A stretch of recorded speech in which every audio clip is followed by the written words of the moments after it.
Diz assim a palavra do Senhor: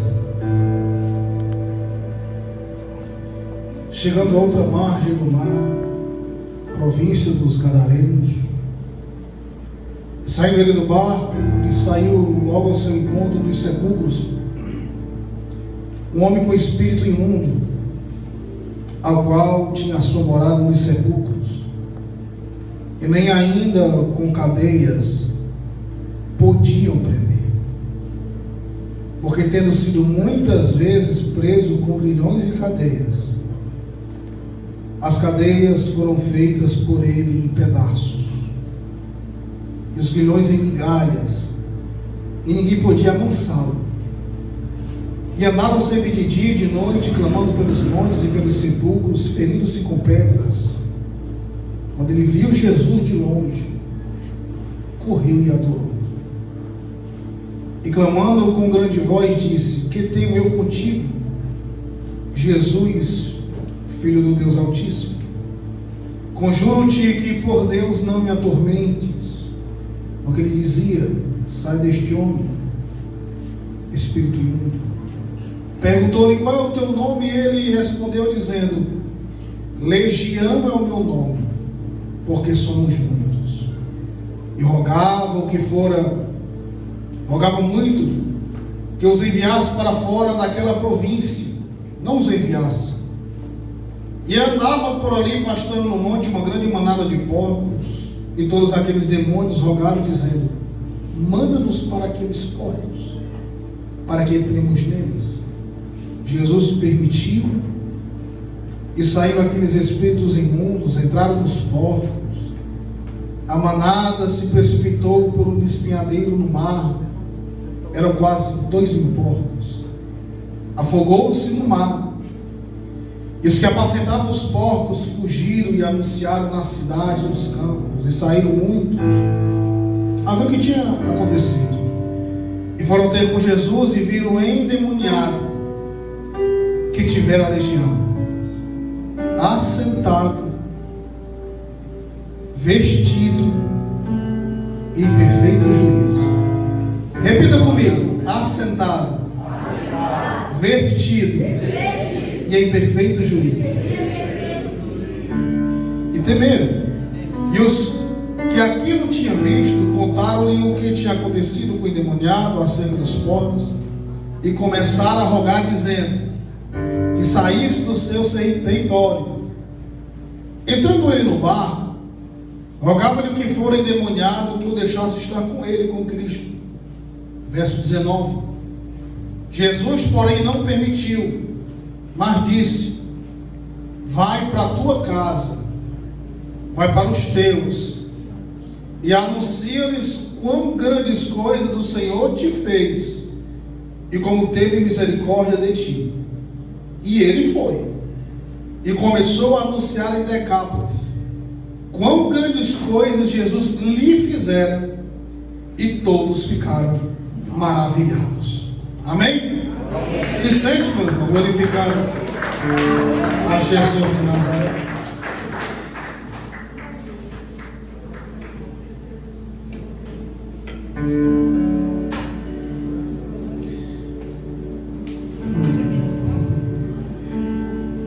Olha para o seu irmão e diga assim: Jesus, diga, Jesus quer visitar tua Gadara hoje.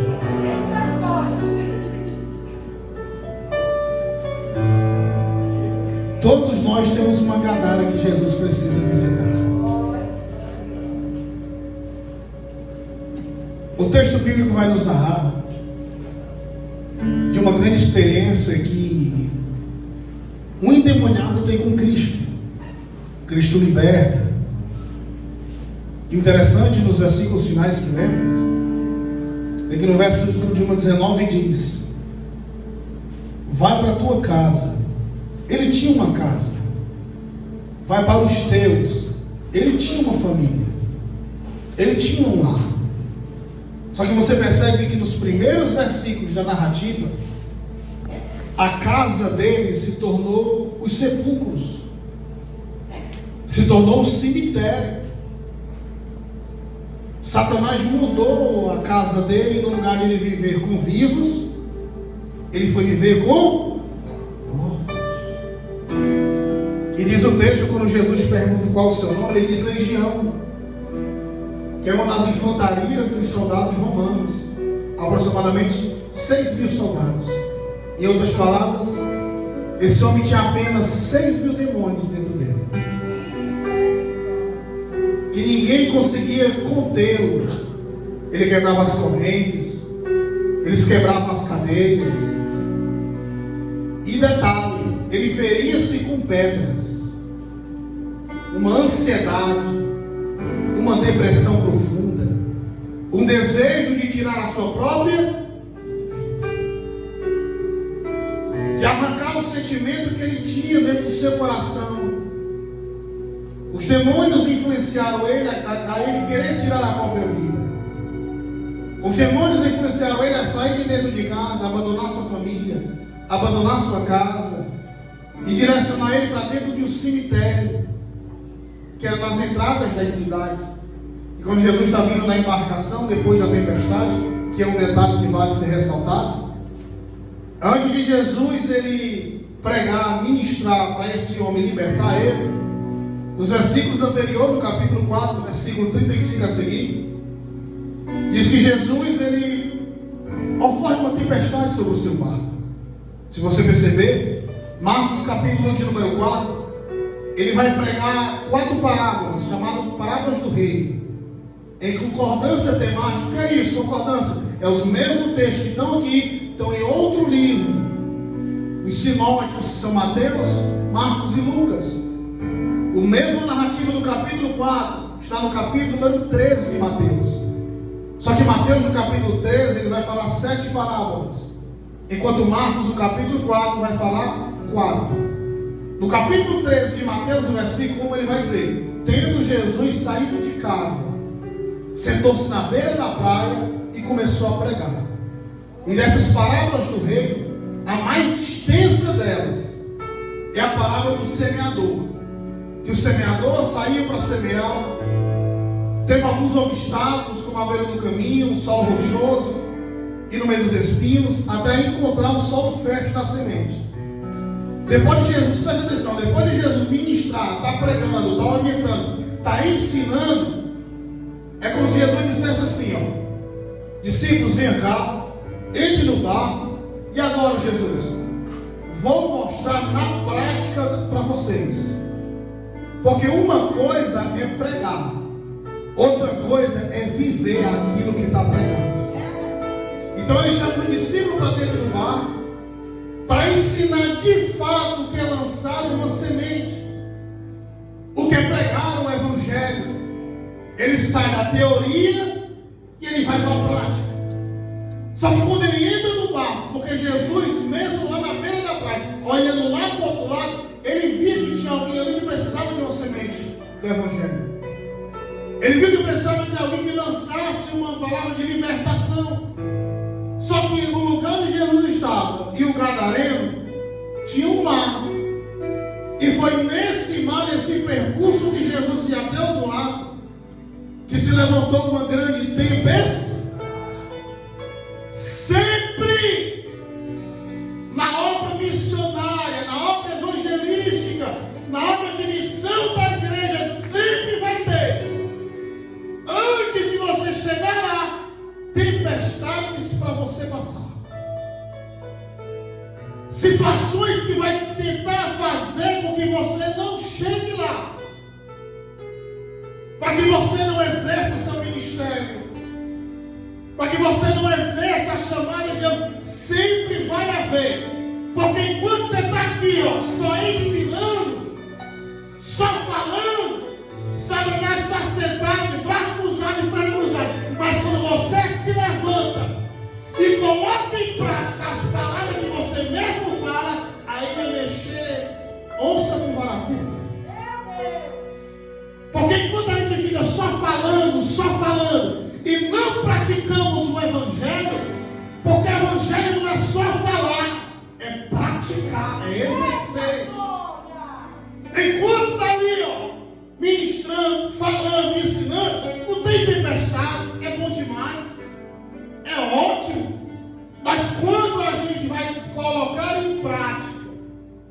gente vai colocar em ação. Pode ter certeza, irmão, você está amaldiçoando, não. Eu estou te alertando.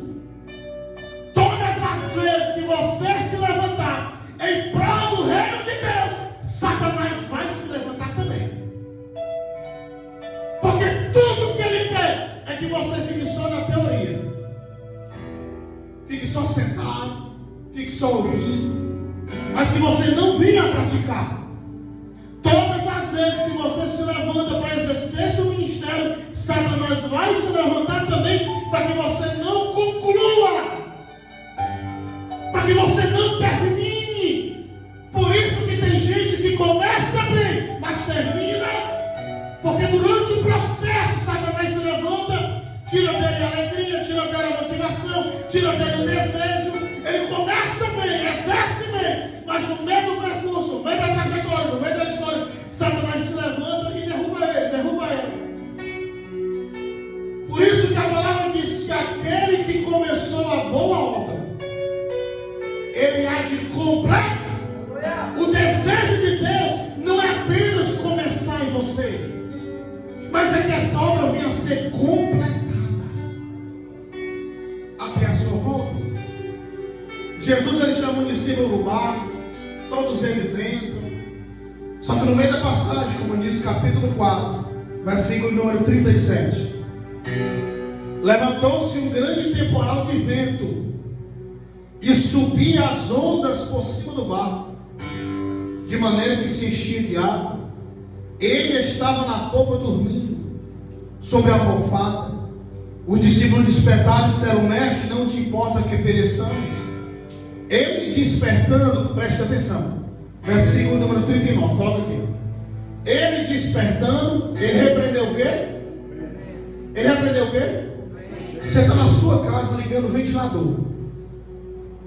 Você tem coragem de repreender o vento? Irmãos, dentro da Bíblia Sagrada, dentro do Novo Testamento, todas as vezes que a palavra repreensão ou repreender aparece, ela está ligada ao mundo espiritual. Vento não se repreende. O que se repreende é demônios. Os que repreendem é Satanás. No próprio texto de Judas, número 9, diz que o próprio arcanjo Miguel contendia com Satanás atrás do corpo de Moisés, que ele vinçava no sepultor, e diz que o Senhor te repreenda. Repreensão é uma ação de autoridade de um crente usado para demônios. Mas a questão é: por que Cristo está repreendendo o vento? Porque aquele vento não é de ordem natural. Aquele vento é de ordem espiritual. Imagina só, Jesus está saindo do barco, subiu no barco, vai para o outro lado da margem. Por quê? Porque tem alguém ali cheio de demônio, que precisa ser liberto, precisa de uma mensagem, precisa de uma palavra. Só que antes de Jesus chegar lá, Satanás vai tentar atrapalhar o percurso. Satanás vai tentar atrapalhar a trajetória para que você não exerça, para que você não chegue. Por isso que quando os discípulos acordam Jesus, Jesus se levanta, versículo 39, despertando ele, repreendeu o vento e disse ao mar: cale a boca. É como se Jesus dissesse: Satanás, eu repreendo toda força contrária contra a obra que eu vou fazer. E digo mais: fique calado, porque contra mim você não tem voz. Ele repreende e silencia o som das ondas do mar, que estava alto por causa da tempestade, gerada por um espírito. Ele repreendeu, porque isso aqui não era de ordem física, era de ordem espiritual. Mas qual foi o segredo dos discípulos? Foi despertar Jesus, sim ou não? Tem muito crente vivendo isso. Está passando por tempestade, mas não chama Jesus para resolver. Está passando por situações adversas, e Jesus está lá dentro do seu coração, dentro da sua história, dentro da sua vida, dormindo, e você precisa despertar Jesus na sua vida. Você está passando uma crise? Desperta Jesus, vem ao meu socorro. Jesus, me ajuda nessa situação, me ajuda nesse ambiente. Jesus, me ajuda nessa situação que eu não consigo resolver. Jesus, as águas já entram nos meus pés, já está melando a minha canela. Eu vou afundar nesse barco. A intenção era essa, era da tempestade balançar o barco, mas os discípulos, de forma muito coerente, foram chamar Jesus. Tem gente assim que está perdendo já muita coisa na vida, mas não chama Jesus. Está perdendo a fé, está perdendo a crença, está perdendo o amor, está perdendo a alegria, está perdendo a motivação. Você não está percebendo que Satanás está te atacando? Está na hora de você despertar e chamar Jesus, me ajuda.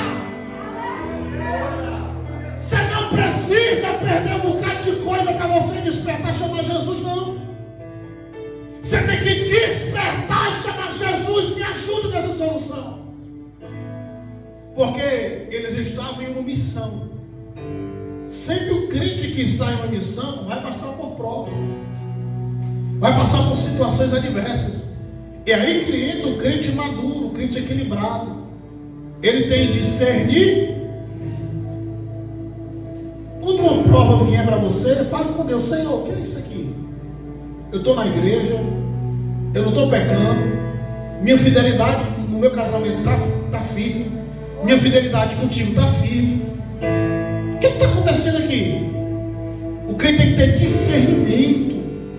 Que existem situações sobre você que você não fez nada, mas é Satanás que se aproveita e entra para perturbar a tua mente, fazer você se desestruturar, perder a fé. Só que você tem que ter entendimento que existem batalhas que é Satanás que levanta para tentar parar você, desestimular você, entristecer você, para fazer você ser um crente, como foi dito aqui pela pastora, ser um crente domingueiro. A salvos aquele que trabalha e tem compromisso à noite e na semana, mas só vem para os cultos domingo. Pode vir na semana, mas não vem porque não quer. E se a tua consciência não te acusa, tem alguma coisa errada com você. Porque o crente ama servir a Deus. Ele ama estar na presença de Deus. Você não precisa ser aquele carro velho com a bateria descarregada, tem que estar com os empurrão para estar pegando, não, meu irmão. Você tem que já na meia chave, já ligar, já está ligado na presença de Deus. Tem alegria, tem vontade de servir a Deus. Crente ama estar na igreja, ama servir, ama estar presente. Você não percebeu não nos louvores? Eu estava ali chorando, quando eu olhei para cá, tinha uns 4 chorando, tinha uma presença muito gloriosa do Espírito Santo aqui. Isso é muito bom, irmão, quando Deus nos constrange, quando Deus lembra a gente do nosso passado, quem a gente era, onde a gente chegou, o tanto de experiência que Ele nos deu, o tanto de vitória que Ele nos deu, o tantas vezes que Ele nos honrou no meio da desonra. Só que Satanás chega para quê? Para levantar uma tempestade, uma crise, um problema, para que você não exerça o seu ministério. E qual é o meu ministério? É falar de Jesus, é falar do amor dele, é anunciar. Mas irmão, eu não sei exegese, eu não sei hermenêutica, não sei homilética, eu não sei pregar. Jesus, ó, já para ir a fundo lá no texto, Jesus não entregou para ele no esboço, não. Meu filho, ó, você vai chegar em casa, você vai falar isso aqui, isso aqui, isso aqui. Não. Jesus vai dizer assim, ó, vai para tua casa, vai para os teus e anuncia o que eu fiz na tua vida. A maior mensagem que nós carregamos, glória a Deus, a maior mensagem que nós carregamos é dizer: eu era cego, mas agora eu vejo. Eu era infeliz, mas agora eu sou feliz. Eu era preso, mas agora eu sou liberto. Antes eu dava preocupação, mas hoje eu descanso na minha cama, naquele travesseiro em paz. Durmo em paz e acordo em paz, porque o Senhor me faz descansar. A maior mensagem, fica tão preocupado o que pregar, o que falar. Fala somente o que ele fez. Ele arrancou aquele litão, aquelas drogas, aquelas roupas redanidas que não tinha, aqueles ambientes que você andava. É só falar aquilo que ele fez. Sabe o nosso problema? A gente é tímido, tem vergonha. Não, eu não tenho vergonha. E é uma das coisas que tem que ser quebrada na nossa vida. Porque ele deixa bem claro: aquele que se envergonhará de mim, eu o envergonharei naquele grande dia. Aquele que me confessar diante dos homens, eu o confessarei diante do Pai que está nos céus. Paulo diz: eu não me envergonho do Evangelho, porque é poder de Deus. Quando Cristo passa essa tempestade, ele desce. Imagina os discípulos, irmãos, acabaram de passar uma tempestade de ordem espiritual, mas Jesus ensinou o quê? Ó, vai pra cá, está passando uma tempestade. E ele disse assim: repreenda. Senhor, eu sei que isso aqui que eu estou vivendo não é algo que eu estou colhendo que eu plantei, não. Isso aqui é Satanás. Senhor, eu repreendo todo o ataque de Satanás contra o meu casamento. Eu repreendo todo o ataque de Satanás contra os meus filhos. Senhor, eu repreendo o ataque de Satanás na minha vida pessoal, na vida profissional. Você tem que usar a autoridade que você tem. Não terceirize a autoridade que você tem. Use a autoridade que você tem. Tenha discernimento que Satanás não está para brincadeira. Ele quer ver você infeliz, quer ver você derrotado, quer ver você fragilizado, quer ver você passar 200 anos dentro da igreja e sendo a mesma pessoa, que não tem um testemunho para contar, não tem uma novidade, está do mesmo jeito, sem querer crescer, sem querer avançar. Crente que nem a mulher de Ló, uma estátua dentro da igreja. Nem vai para trás, nem vai para frente, é uma estátua, e não cresce, não avança. Porque Satanás soube onde era ferida, sabe onde é que machuca. Todas as vezes, todo mundo aqui sabe disso. Todas as vezes que você entra no Evangelho e se entrega de verdade, sempre vai ter luta, sempre vai ter prova. Se não tem provas externas, tem aqui, ó. Por isso que o texto diz que você repetiu: encontraram ele sentado, vestido e de perfeito juízo. Ele não tinha um juízo bom. Satanás ataca na mente para destruir a mente da pessoa, fazer a pessoa viver uma ansiedade. Tá aí, eu sorrindo para todo mundo, mas por dentro está chorando, é aflita. Não acredita em todo mundo, mas não acredita em si. Acredita que nunca vai progredir, que nunca vai avançar, que nunca vai crescer. Acredita que o ministério não vai fluir, que Deus não vai usar a boca, que não vai crescer, cheio de dúvidas, cheio de incerteza. Satanás atacando a mente da pessoa, e a pessoa está ali dentro da igreja, só o corpo, mas a mente está destruída. Só que Jesus estava passando ali, quando chegou no patamar, aqueles demônios não iam soltar aquele homem de qualquer jeito. Estava aquele homem já com traumas, porque diz a Bíblia que tentavam prender. Se você perceber o texto diz que ele vivia dentro dos sepulcros, morava nos sepulcros, e as pessoas, talvez os familiares, tentavam acorrentar ele. Você já viu isso até em noticiário antigamente? Rota, Moselle, Barra, no horário de almoço, não sei como é que as pessoas almoçavam naquilo. O que? Famílias que amarravam seus dependentes químicos dentro de casa, por causa que vendia até as roupas de sua mãe.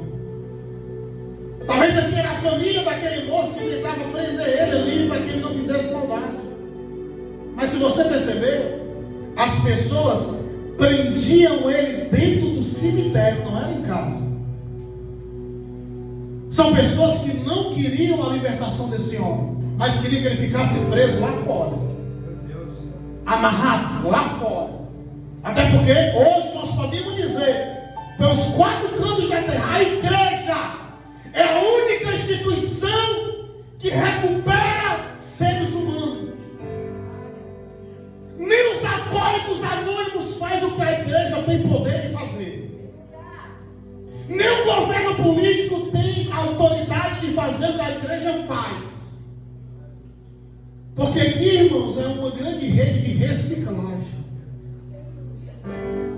Que você chega aqui como um lixo, mas Jesus te recicla e dá a você valor. te limpa, te purifica, te restaura. A sociedade rejeita, a sociedade passa largo, mas a igreja abraça, a igreja profetiza, a igreja prega. Todos aqui têm um incêndio da ação do Espírito através da igreja. Todos nós fomos alvo da igreja. Alguém aqui foi evangelizado com um panfletinho. Alguém aqui foi evangelizado pelo convite. Vamos lá na igreja. Alguém aqui através de uma rádio, de um telefonema, de uma mensagem, de uma prova, não importa. A igreja sempre participou no ato da salvação. Deus enviou seu Filho. O seu Filho enviou o Espírito. E o Espírito Santo, ele envia a igreja, o seu agente. E quando Cristo pisa ali, os demônios começam a estar agitados. Você sabia disso? É a mesma coisa quando a gente vai embora, essas portas aqui fecham, sim ou não? Fica alguém aqui dentro? Não, que é só paredes. Mas quando dá, não sei que hora quem chega aqui dos obreiros, talvez 5 horas para a igreja, 5h30, quando essas portas começam a abrir, no mundo espiritual aqui ao redor, Satanás se movimenta. Porque ele sabe que aqui é um ambiente onde os pés de Jesus andam, caminham, se movimentam. E ele vai atacar onde? Ele vai atacar em todas as áreas para não te fazer chegar aqui. Uma prova. Você nunca percebeu, não? Do nada aparece uma crise antes de chegar no culto, uma briga, uma discussão, um problema. É Satanás tentando impedir você. Satanás querendo atrapalhar você de chegar até aqui, para você não se renovar, não se fortalecer, não se edificar. Só que quando Cristo pisa o pé ali, o mundo espiritual ele é abalado. Os demônios, diz a Bíblia, automaticamente com aquele homem corre em direção de Cristo, se dobra no chão e adora. E os demônios que entendem mais de teologia do que nós, eles falam: o que vieste. O próprio texto afirma isso, irmãos, no capítulo de número 5, versículo de número 7. Que tenho eu contigo. Olha a primeira coisa, isso aqui, irmão, dá uma aula só nesse verso. 3 coisas o demônio fala: aqui vieste, o que tenho eu contigo. Ou seja, luz não se dá com trevas. Segundo, aqui vieste, filho do Deus Altíssimo. Está revelando Jesus como Messias. Tu és o Messias, o Filho de Deus. E terceiro, vieste me atormentar antes do tempo. Ou seja, eu sei que no final do juízo final eu vou para o abismo. O Senhor já veio me mandar para o abismo. Os demônios já estão tão ligados que ele já deixa bem claro: não tem luz com trevas. O Senhor é verdadeiramente o Filho de Deus. Vieste me atormentar, eu sei do que vai acontecer no final do tempo. Nós já estamos sentenciados. E quando ele chega, diz ali a Bíblia Sagrada, o texto diz que Jesus pergunta: qual é o teu nome? Quando dizer meu nome é Legião, porque nós somos muitos. Irmãos, se você perceber, o texto diz que ele se feria com pedras. Eu falei isso no início. Ele estava tentando tirar a vida dele. Mas se você perceber, quando Jesus libera a palavra: vocês estão liberados, eu permito vocês ir para a manada de porcos. Quase 2.000 porcos, 3 caminhões da Regina ou da Xerez, tudo indo para o monte. Só que diz a Bíblia Sagrada, irmãos, quase 2.000 porcos. Se são 6.000 demônios, para cada porco é 3 demônios. Agora a questão é: como é que 6.000 demônios conseguem matar 2.000 porcos, mas não conseguem matar um homem? 6.000 demônios dentro do cara, tentando fazer o cara tirar a própria vida. Tirou de dentro de casa, tirou da família. A multidão lá na região de pertinho de Decápolis tinha morrido de medo dele, mas ele conseguiu matar os demônios, conseguiu matar. 2.000 porcos, mas não consegue tirar a vida de um homem. Por quê? Você acha que aqueles demônios não queriam destruir a vida daquele cara? Fazer ele tirar a própria vida dentro do cemitério? Queria. Mas por que ele não conseguia? Por uma coisa simples que você já escuta isso há muito tempo. Sem você saber, sem você ver, e até mesmo sem você crer, a graça de Deus já te protegia, já te guardava, já trabalhava em teu favor e você não sabia. Não entendi, vou refrescar a tua memória. Antes de você confessar a Cristo, aquele acidente que você diz, quase me matei, quase perdi a vida, naquela situação que você acha foi coincidência, foi não, era Jesus que estava lá. Ele vai morrer agora não, ela vai partir agora não, mas Satanás, mas eu não quero, mas essa daí não, porque eu tenho uma obra na vida dela, eu tenho uma obra na vida dele. E assim, antes de você confessar a Cristo, antes de você ter um encontro verdadeiro com Jesus, a graça dele já trabalhava em teu favor, ele já era em teu favor, te guardando, te livrando, te protegendo, cuidando de você. Quantas vezes você pode até ter perdido a morte, tentando se matar, pegar as coisas e ir embora, no meio do mundo lá fora, no meio do tráfico, no meio da bala, que era para ter pegado no meio do acidente, mas não fez. Satanás não assinou embaixo, Deus é permito, mas a vida dele é minha, a vida dela é minha, porque eu tenho uma obra sobre a vida dele. Só o fato de você estar aqui, você é uma evidência que Deus tem uma obra com você, porque se Deus não tivesse, tu já estava 7 pau no chão. Só o fato de você estar vivo aqui, estar sentado olhando nesse olho, é porque Deus tem obra com você, e Ele quer completar essa obra. Mas a questão é, e aí, Deus vai te obrigar? Vai não. Ele vai permitir você, como diz Eclesiastes, vou já encerrar, satisfazer o desejo do coração. Irmãos, a obra de Deus não é obrigação, ela é devoção, ela é amor, ela é paixão, ela é desejo. E Deus ali te permite a corda ficar bem frouxa, mas tem um momento, irmão, da cobrança. Se Deus disser assim, dissesse isso com você, desse jeito: hoje é a tua última oportunidade, ou tu se ajeita ou eu te levo. Tenho certeza que muitos sairiam daqui mais crentes, sairiam daqui mais firmes, sairiam daqui mais com vontade. Mas esse é o nosso problema. A gente acha que nunca vai morrer, a gente acha que as coisas nunca vão acontecer. Vou lhe contar uma experiência. Diogo Ramos, meu ex-cunhado, na época era presbítero, servia a uma congregação na cidade de Maranguape, no distrito de Tabatinga. Eu ungi minha irmã, a diaconisa, eu ungi meu cunhado, ele, Diogo, a diácono, levei minha irmã a ser obreira, ganhei algumas da minha família na época na Tabatinga, onde eu morava, e eram crentes. Eu discipulei o meu cunhado, formei ele um bom obreiro, um bom diácono. Ele queria, ele tinha fome, eu vivia dentro da minha casa, desejo, a vontade, a fome. Só que teve um dia, eu falo porque eu vi, não me disseram, eu estava lá. Eu estava no culto.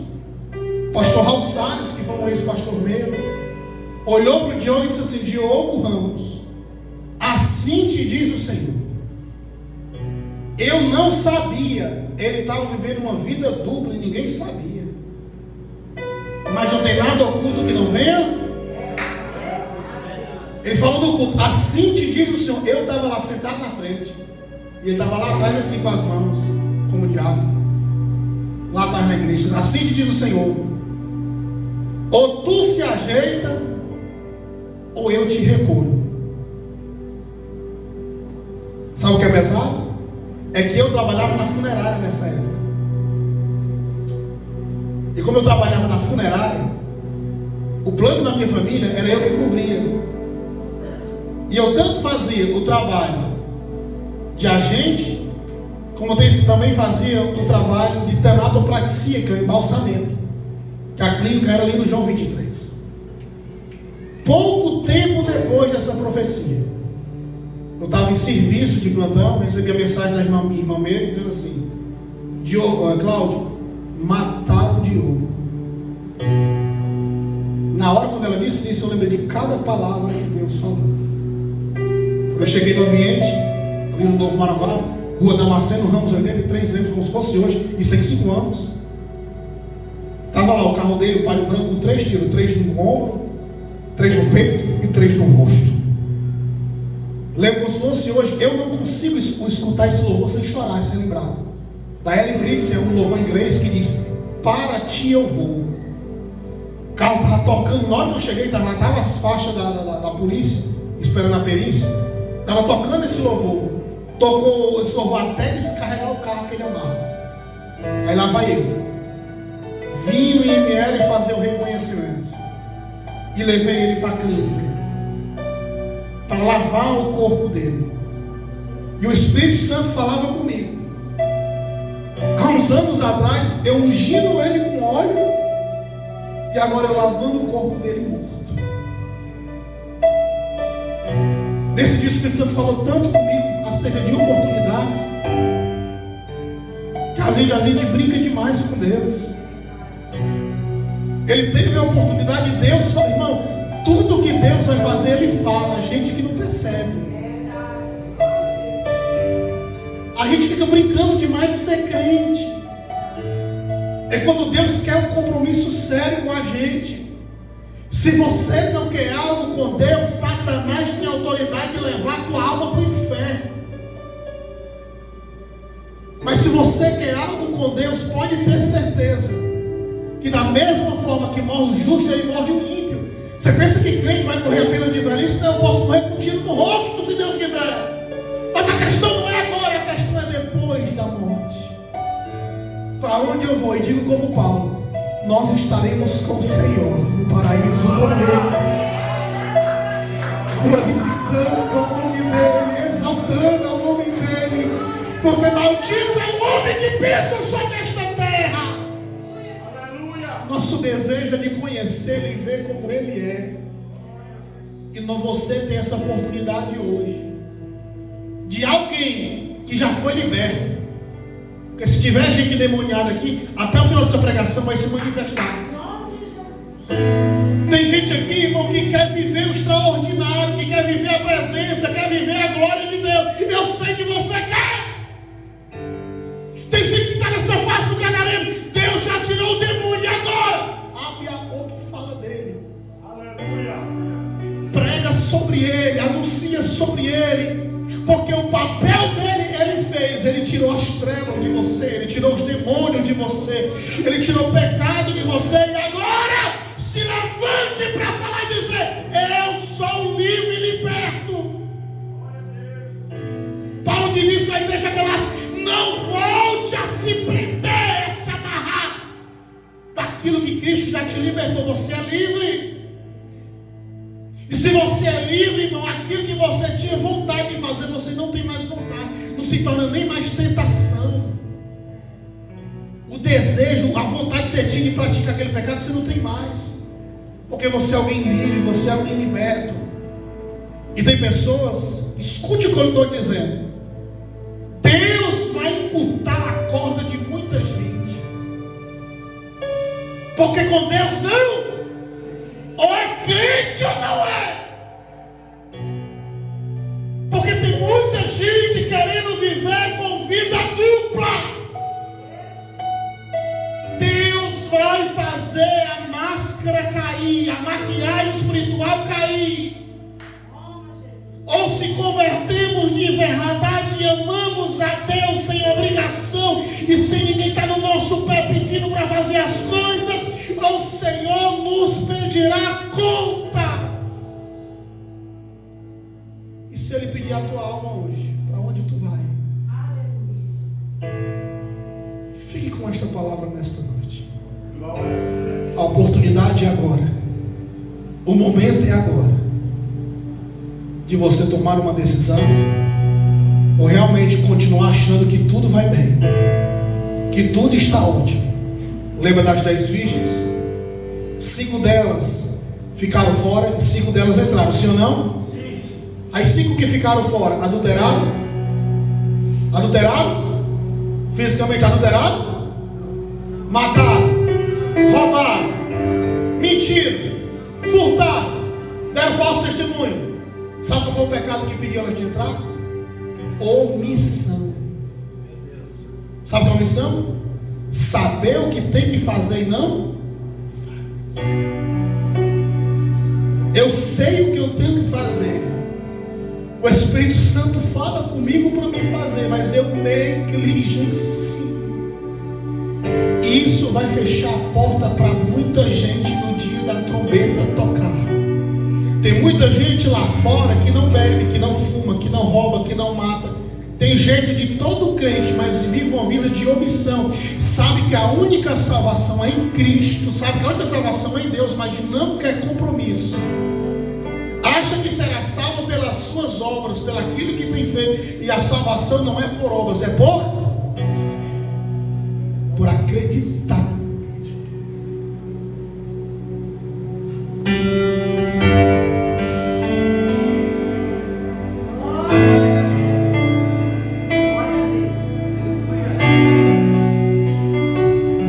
Fique de pé em nome de Jesus.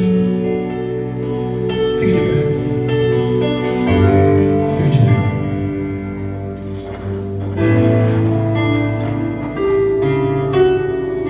Inclina a sua cabeça e feche seus olhos, por favor.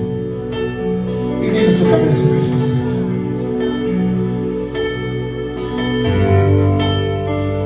Deus é tão misericordioso